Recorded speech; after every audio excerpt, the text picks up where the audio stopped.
Gagawa tayo ngayon ng smoothies na avocado flavor at simulan na natin yung ating procedure. So meron tayo ditong isang piraso na avocado na hinog na at malambot.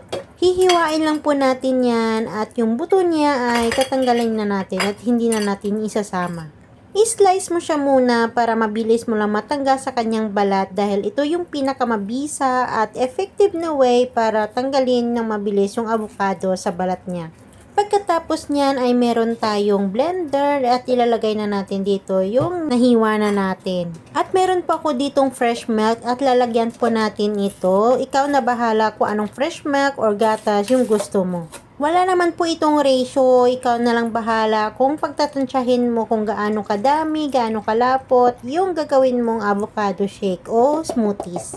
Pagkatapos mong ihalo yung avocado at saka yung milk ay pwede mo na siyang i-blender. Takpan mo muna pala yung blender mo para hindi siya mawas habang biniblend mo ang iyong avocado shake. Itong avocado ay napakarami pong benefits na makukuha natin dito at lalong mga vitamins na makukuha natin dito.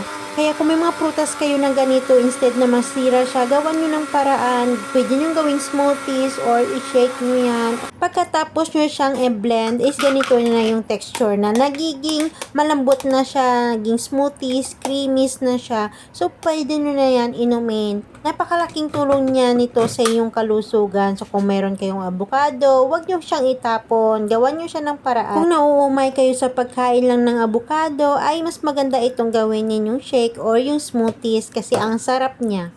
At syempre ay healthy pa. Kaya sa mga maraming mga tanim dyan, ay pwede nyo na itong gawing paraan na to para at least mapakinabangan ninyo yung mga nasisira o mga nalalaglag ng ninyong mga avocado na hindi naman nakakain. So, diba, may isa ka ng basong healthy na avocado shake at smoothies. Bye!